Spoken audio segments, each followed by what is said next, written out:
Uh, Good afternoon to everyone.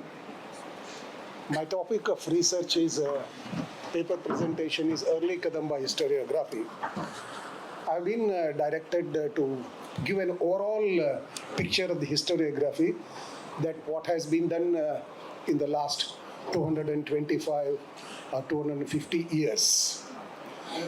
So much I'm also thankful to Dr. Rajaram Hegde, who has given some part of my presentation early in his keynote address, that the initial stages, what he has been done. Anyway, I'm also going to say what I know about the things.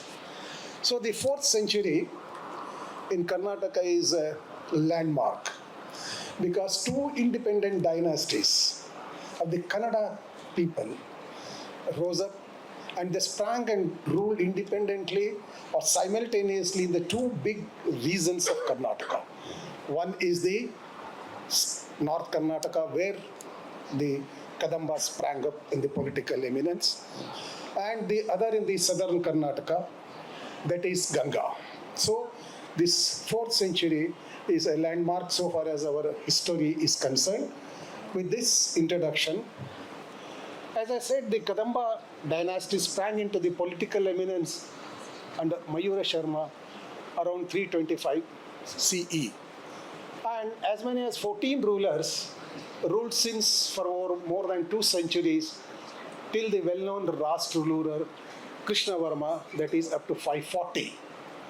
The Kadamba kingdom, with Banavasi as their royal seat, once embraced roughly the area comprising the present Belagavi, Uttara Kannada, Shivamogga, Chitradurga, Vijayanagara and Ballari districts. This is the geographical extent of the Kadamba dynasty, which lasted for more than two centuries.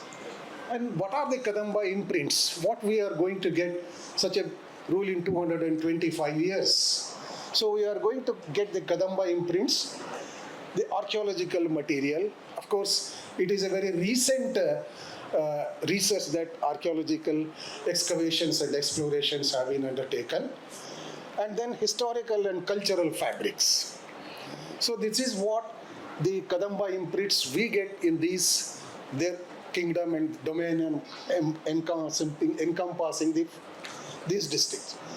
As we speak, usually people think whenever we talk of any dynasty, we usually think of the political history, and then we come to the other aspects.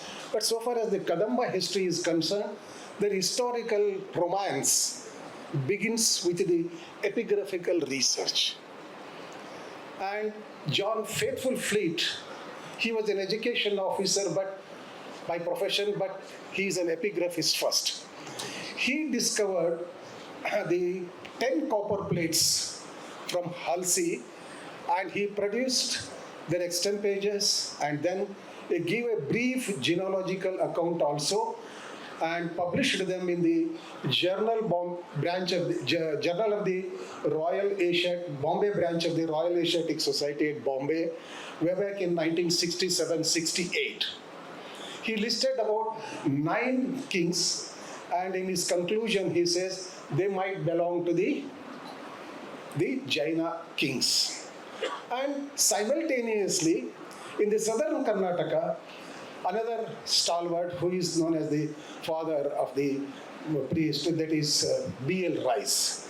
He also started collecting the epigraphs in the southern Mysore and published many inscriptions, especially the Shivamogga area, which was under his jurisdiction. So then, after the discovery of these simultaneous two stalwarts and a few more persons, the John Faithful Fleet brought out a list of the inscriptions as early as 1878, known as the Pali, Sanskrit and Old Canaries inscription from the Bombay Presidency and parts of the Macedon Presidency and also Mysore. And it was published way back in 1878. It gives the list of the Kadamba inscriptions and the names of the kings in a small brief note. So thereafter, the another in between After that, the rice was collecting the Talagunda pillar inscription. The Talagunda inscription from that became very popular. And then Govinda Pai was also doing research in the Bengaluru area, and he was also concentrating on the Kadamba inscriptions, rice, and a few more. But their main thirst was to build up the genealogy and the chronology of those kings and try to fit in as much as possible. And that was going on. And thereafter, we get the B.R. Gopal. In 1985, he compiled all the Kadamba inscriptions, numbering about 51. In the introductory part, he gave the brief political history of those kings which by then had come to be known. And then at the end, he gives the summaries, text, and transliterations. Following this, G.S. Guy in 1996 also brought out the inscriptions of early Kadamba. New Delhi, it was an ICHR sponsored project. Then he also brought out about 44 inscriptions, and then it contains information relating to origin, genealogy, chronology, political history, and for the first time we get the religion and geography and the text of the inscription and summaries. So far this is the epigraphical research is concerned. Then the political history, then we move on, that the Jain faithful fleet in 1882, the dynasties of the Canaries districts in the Bombay Presidency, and the earliest historical times to the Mohammedan conquest he brought out. But prior to this, the epigraphical research was mainly dwelling pre-independent days, Kelhorn, Suktankar, and then this T.A. Gopinath Rao. They have contributed many articles in the Epigraphia Indica. And in the post-independence, the youngsters, especially the stalwarts like P.B. Desai, and then Ritti, of the younger lot Padigar, Devkonda Reddy, Sejeshwar, to name a few, they have also been getting the inscriptions. And especially Devkonda Reddy's one inscription from Hangal is important. And so far as the latest discovery, as Rajaram Hegde pointed out, is the Aratalagadde inscription, the copper plate hoard, in which we get for the first time some new kings, and now genealogy has to be reset. So all this epigraphical, historical, and other region led to the political history. And the first person who wrote the detailed history on the Kadambas was Kadambakula by Dr. G.M. Moras. And it was his thesis submitted to the Bombay for the degree of the Master of Arts in 1929. And it also won the Chancellor's Medal. So he gives the early Kadambas, and then it also includes the Goas of Hangal and the Goas of the Kadambas of Goa and Hangal also. And he also discusses about the other things, and my friend is going to tell in detail. And then we have the most comprehensive history of the Kadamba appears for the first time in the Desai PB, Dr. Ritti and B.R. Gopal's book, The History of Karnataka, from prehistory to Union. It was published by Dharwad Karnataka University. It gives the complete political history based on purely epigraphical resources. To some extent, the traditions and other were incorporated. And the first genealogical chart also of the Kadambas appears in this book. Followed by them, Dr. Suranath Kamath also gives a brief history in his coincides history. And then Basavaraj K.R. in History and Culture of Karnataka also gives because it's such a book that it is not possible for them to deal the whole length of the Kadambas. So they have, in brief, they have touched. And the Basavaraj K.R. and then Gopal B.R. and N.S. Taranath. It is actually a seminar conducted by the state government and others. And it actually has about 40 papers, and they have been reviving the present situation. What is the Kadambas history, political relations, art and architecture? So simultaneously, we get also some books in the Kannada also, especially the Govinda Pai, led by Lakshmi Narayan, and then especially the R.S. Panchamukhi. They were spearheading the research on the Kannada orientation. The first book of them was the Karnatakada Arasu Manadanagalu. It was by Lakshmi Narayan Rao and R.S. Panchamukhi. And then Sharma L.T. and B.S. Sridhar, they did in 1966, Banavasiya Kadambaru. It also gives the political history, religion, heritage. It deals only about the Madhukeshwara temple. And then Gopal B.R. in 1983, he brought out one more book known as Banavasiya Kadambaru. It is in Kannada. It also gives the political history and text and summaries. In Nanjund Swami in 2012 brought the Kadamba Mattu Gangara Itihasa, and Gurumurti in 2020 brought the Kadamba Samagra Avalokana. So this is what the Kannada people are doing, and the literature started appearing.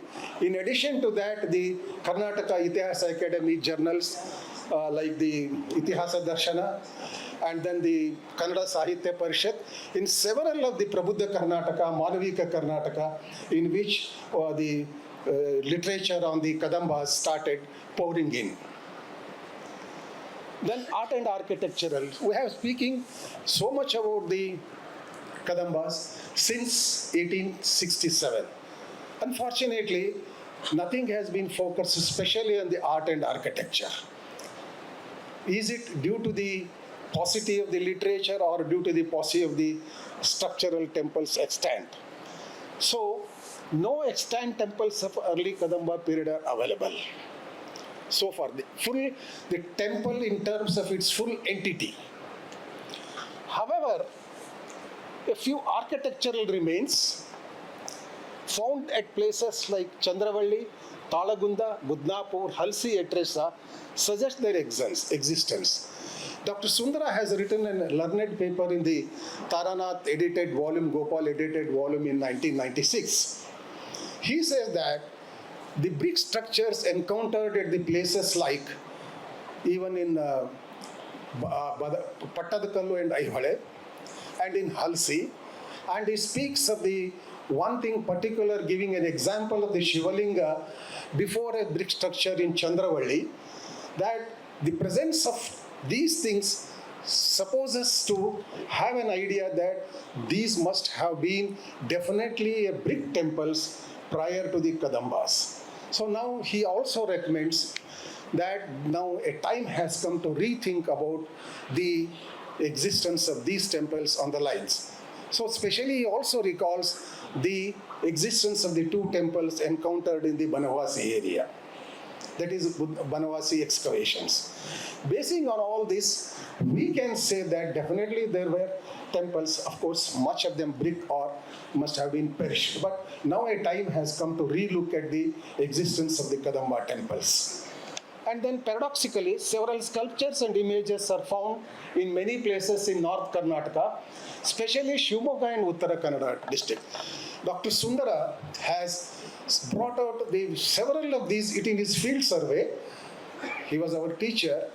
That many images like Vishnu, Narasimha, Ganesha, Mahishamardini, etc., he has brought to light, and he has written extensively both in Kannada and English about the early sculptures, especially belonging to the Kadambas.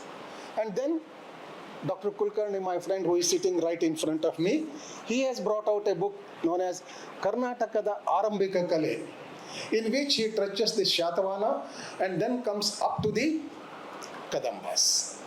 So this is what the art and architectural historiography tells us, but now a relook has to be taken a stock of them.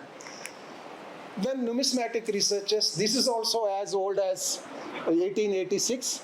Sir Walter Elliot was the first person to bring the coins known as the Padmatanka coins in his plate 67 at serial number 6 and others. He says the two coins are Padmatankas and belong to the Kadambas. And then The same formula was followed by Moras, Kadamba Kula. He also talks of these Kadamba Padmatankas. And then Krishna M.H., he has also reported two Padmatankas.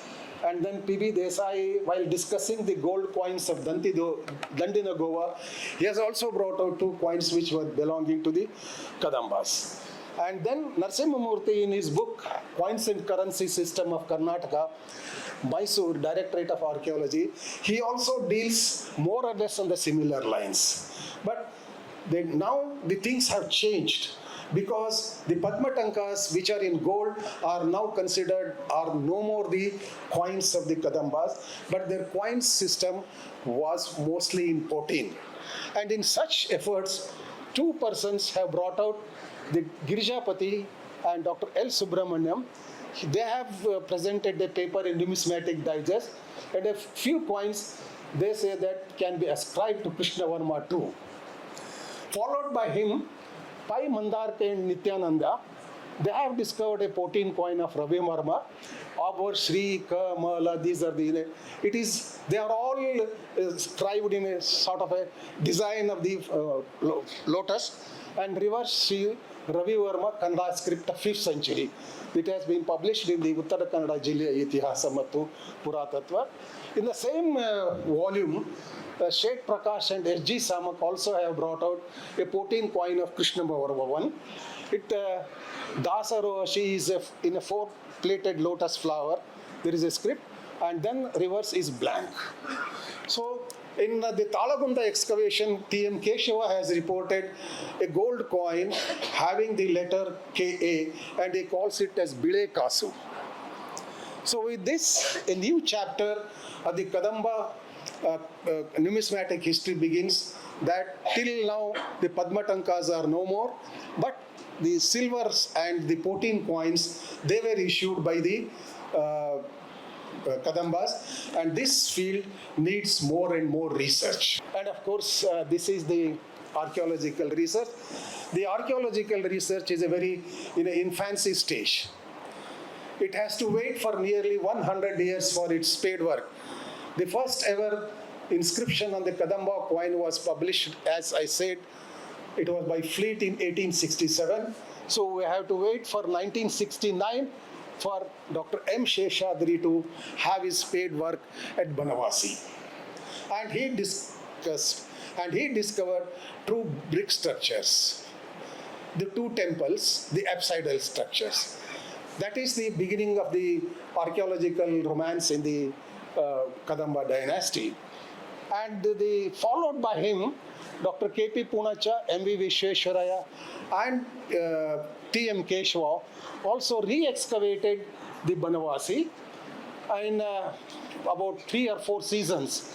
And they proposed the following cultural sequence. Period 1 is Chitu, period 2 is Shatavahana, period 3 is Kadamba, and period 4 is post-Kadamba. This is the latest excavation done 2 decades ago. The results have been already published in the Indian Archaeology Review, and also by the several articles by the Keshava and others. And one more effort from the ASI was the excavations at Gudnapur. The discovery of the Gudnapur pillar inscription prompted the archaeologists to look into the details, what it contains, because it mentions about the festivals of the Manmata and the Natashala. So there was a hunt for these contents. So in 88-89 series, they excavated about 6 seasons and the Gudnapur, and they have brought several things. And what has been said in the inscription about the Natashala, they discovered a vast structure having the dance halls on either side and the festivals. And so this is how the Gudnapur excavations provides us the insights into what it has been said in the Gudnapur pillar inscriptions. And then the Halsi was excavated in 2004, 5 and 8. Dr. R.M. Shadaksharaya, who is a very good friend of us, is sitting right in front of him. And he has brought out the religious and secular structures. And the remains of a Narasimha temple, this is also a brick temple. There are several structures in various localities of the Halsi have been brought. Because Halsi is the place from where the first copper plate has been reported by Hals way back in 1867. So he found out the structural remains of the secular and religious. And then remains of a Narasimha temple and a head of a Narasimha. And he has published a detailed article in the proceedings of the Karnataka Congress. And the Talagunda, recently in 2013-14, the Nambirajan, who was then the superintending archaeologist, and then the T.M. Keshava, who was then deputy, they excavated the Talagunda and they proposed the following cultural sequence: period 1, period 2, period 3. They have assigned period 1 to the Chutus, and period 2 to the Kadamba, and period 3 to the Gangas, basing on the structural evidences and on the associated antiquities. What they say is, in period 1, during the Shatavahanas, there was a small brick temple of Shiva, known as Mahadeva. And then during the Kadambas period, especially Kakusavarma and others, it was enlarged. And an additional Mukhamantapa was also provided. And then the stone pavement, and period 3 we get Gangas, nothing more that this furthermore additions of the temple was done, and they could get a beautiful hoard of the Ganga coins, about some 12 or 16 Ganga coins, and one, as I said, in Kadamba level, they could get the one gold coin known as Bile Kasu with a letter K. So this is the archaeological excavation that has been done. So the historiography of the Kadamba dynasty starts romancing from 1867 till the 2013 and 14, and thereafter also much more information is coming up every day, especially the youngsters. They are taking Sejeshwar has discovered, Dr. Rajshekarappa has reinterpreted the Mayurashar inscription. It is not a Prakrit, it is a Sanskrit inscription. So the youngsters are taking part, and this is what an overview of what the research has been done during the last 100 and to about 200, 150 years or so. With this presentation, I conclude my topic with a